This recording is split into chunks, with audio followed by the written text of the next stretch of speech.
story of me. Take two. 3, 2, action. Wait a minute, Doc. Are you telling me that you built a time machine? What is up, everybody? Hope everyone's having a great day. Thanks for clicking on this video, and welcome to my review for Still, a Michael J. Fox movie.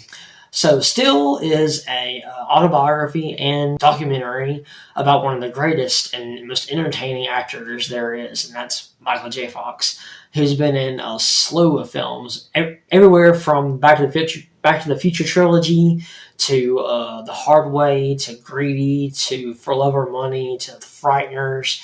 And also, of course, his before Back to the Future, he was on the sitcom Family Ties, and then in the late '90s, he was on another sitcom for ABC called Spin City.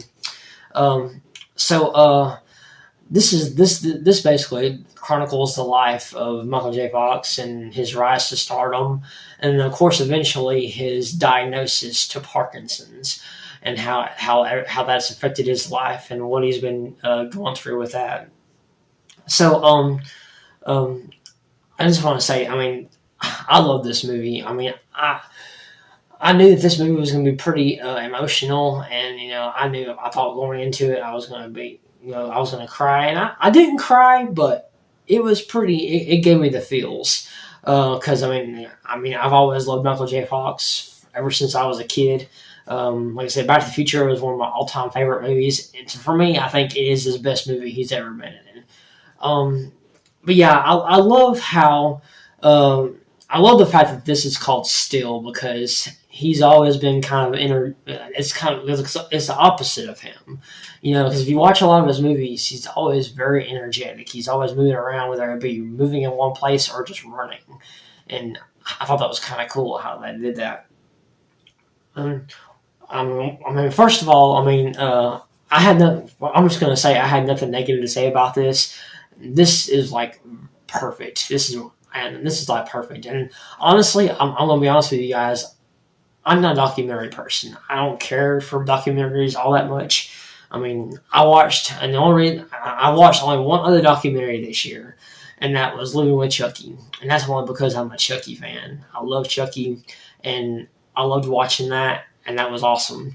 And given the fact that I'm a Michael J. Fox fan, I love Michael J. Fox, I had to watch this. And I'm glad I did, because I absolutely loved it. I love how they, a lot of documentaries, they'll implement clips, from somebody's life and from the movies and the shows. I love how they did it. I love how they blended it in with this documentary, because they used clips to perfectly synchronize and illustrate what it was like behind the camera, behind the scenes, and like what his life was really like. There was at one point they talked about him being on the phone, in real life, where they had a scene from a certain movie where he was on the phone, and the way they blended it in with that and how they chronicled every detail about his life, I thought was like genius. I thought it was awesome, and it's amazing, how much you don't know about these actors, and the fact that, there's information that you never even knew about them. Like I said, he got married, I think in the late 80s, to his co-star Tracy Pollan. He had a child with her, and he was still really, really young, obviously.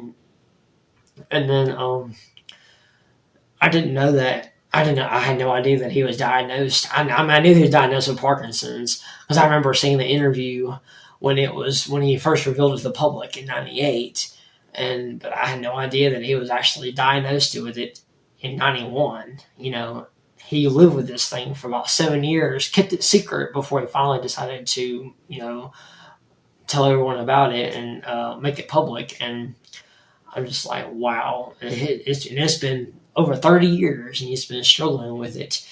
And that just shows you how much of a fighter he is, and that just, he's not going to take it lying down. And that's just another reason to admire him. And Michael J. Fox is just awesome, and I hope that he keeps on fighting no matter how bad it gets. And I love the fact that like here recently, he's had reunions and has like he's reunited with his former Back to the Future stars. Christopher Lloyd, Leah Thompson, Thomas F. Wilson. They've continued to support him in his battle for Parkinson's, and I think that's terrific. But yeah, to be honest with you, I mean, you can't watch this movie and not get a little bit of emotional because of what he's going through, and I had no idea. And since he was diagnosed with Parkinson's in '91, I mean, the movies like Greedy and Life with Mikey and The Frighteners, I've never really noticed that he's battle. He's been dealing with that during filming of those films. And during this documentary, they showed like different clips from the movies, and they kind of used the camera in a way where you can kind of tell where he's kind of trying to hide it. And so now I just kind of want to go back and watch those movies and see if I can spot that.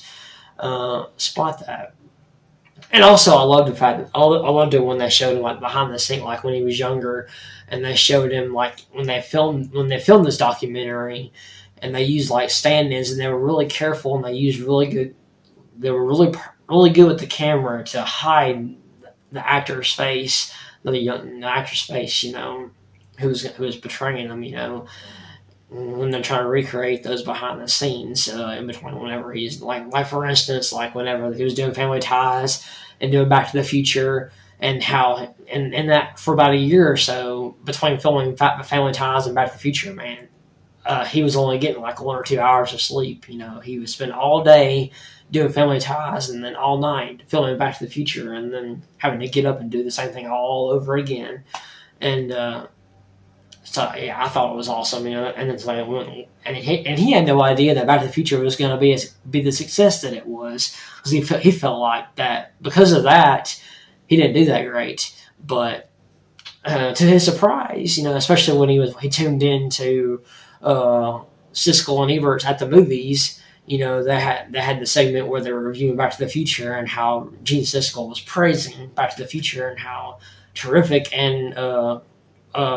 what Michael J. Fox was. So that was great to see. But yeah, as a big movie fan, I loved seeing that. That was great. But yeah, this is definitely, if you're a Michael J. Fox fan, this is definitely a must watch. 5 out of 5 stars for me. I mean, I loved Steel. Definitely check this out. It is a good one. And also, yeah, if this does not get nominated for at least 3 Oscars in three categories, I would say Best Director, Best Documentary, and Best Actor. Even though this is reality for Michael J. Fox, I mean, I'm going to boycott the Oscars forever because this movie deserves to be recognized at the Oscars for sure. Well, that's it, guys. Thanks for watching my review for Still. I hope you enjoyed it. If you like the content that you've seen here, please click on the subscribe button. And as always, I love you guys. You guys are the greatest, and I will see you in the next one.